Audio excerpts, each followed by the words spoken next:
So this week at the Parakao store, we're still working on our 30 Plymouth. Yeah. We're about 10 days out from the next drags. As long as we don't get put into a lockdown again,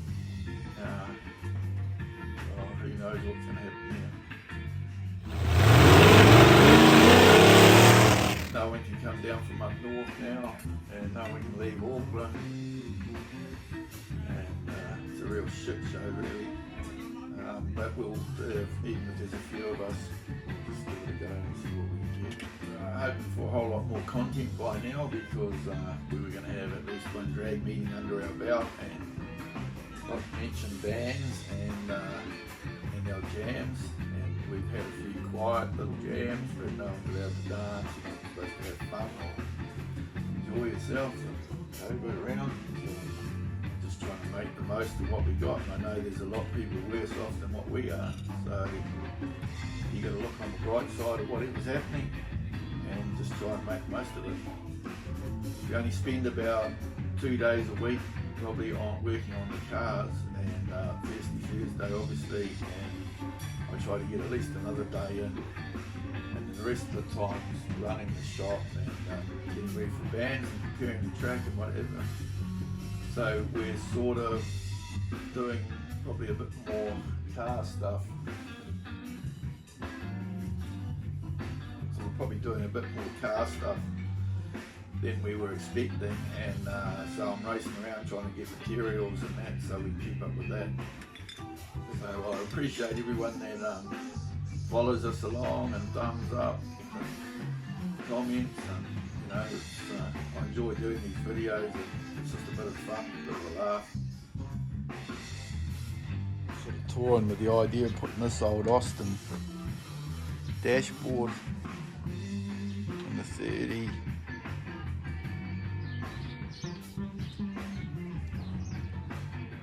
I sort of just saved this out of the paddock because it was like an old hot rod back in the day. I'm going to find out what sort of motor it had in it, and it's got like a 36 or thereabouts front end instead of the old I-beam, and then they've lowered the gearbox mount and moved it. They've made their own brake pedals. It's all pretty dodgy. That had a steering knuckle like that on it, raised together.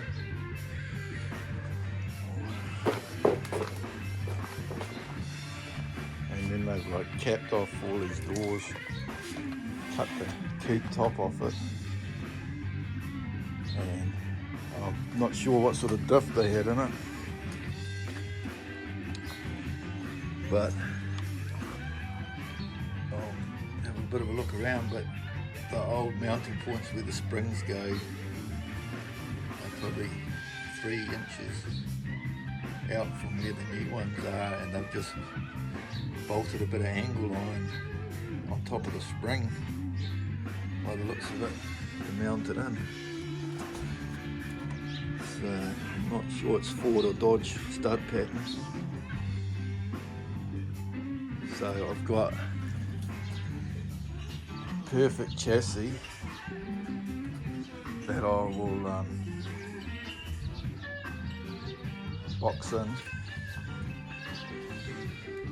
and I'm going to use box section to form a floor and strengthen up the body, and probably mock it all up on this old chassis, and the mounting point should be the same, so I can work out where my mounts go, and probably try and get the body pretty sorted, get rid of the old wooden bits, steel it, a lot of patching.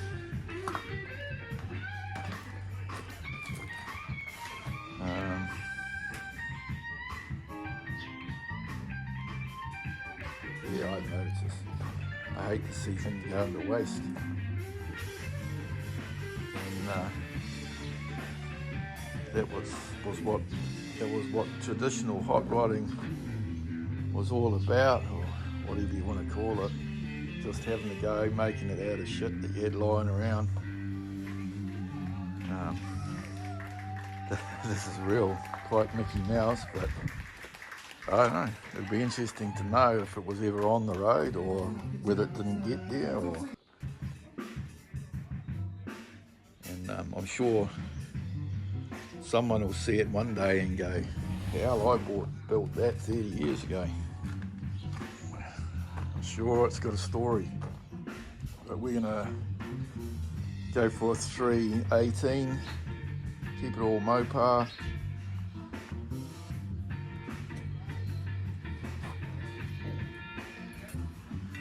Yeah, I'm not, like I like hot rods, but I like my vintage cars too, and I wouldn't cut up a good vintage car to make a hot rod out of it, but I've got no problem getting something that was well past it and just doing whatever to it.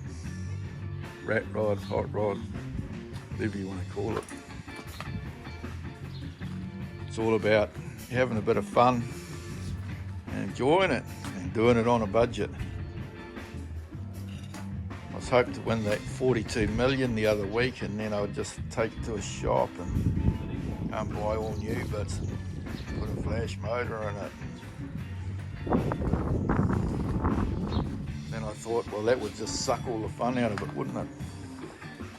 Paying someone else to do all the work. We stripped down the old 36. The body's just way past it.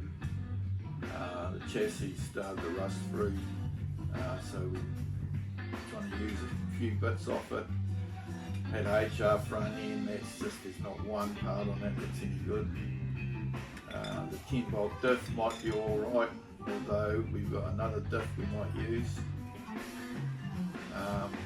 So we sort of basically just trying to get whatever we can save out of that car.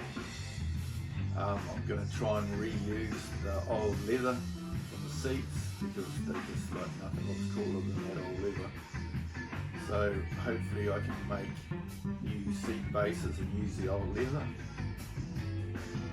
Have you worked out how we're going to get the wheel over the... No.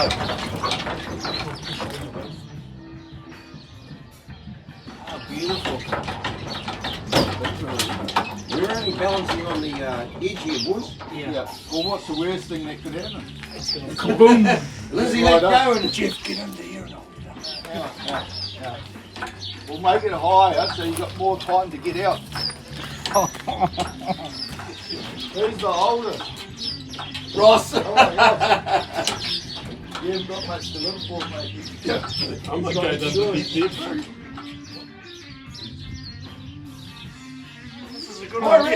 A minute ago. Is this not hard, eh? Shall I get the tow truck and I'll back the boom underneath and then we'll hook the chain and lift the back up? Yeah.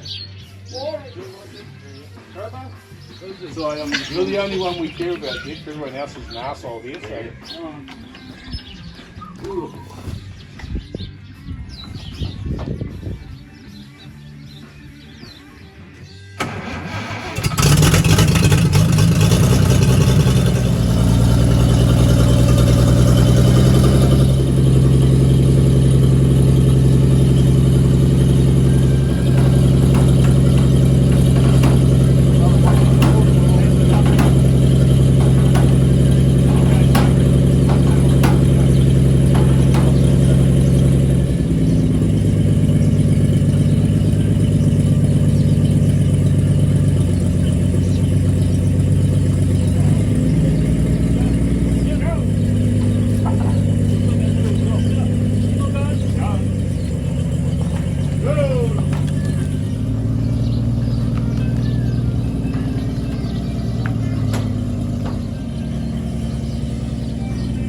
job.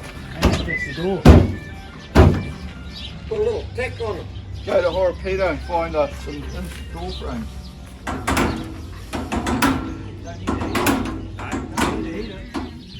Safety first, gloves, glasses, Earmuffs. earmuffs. Can't be any safer.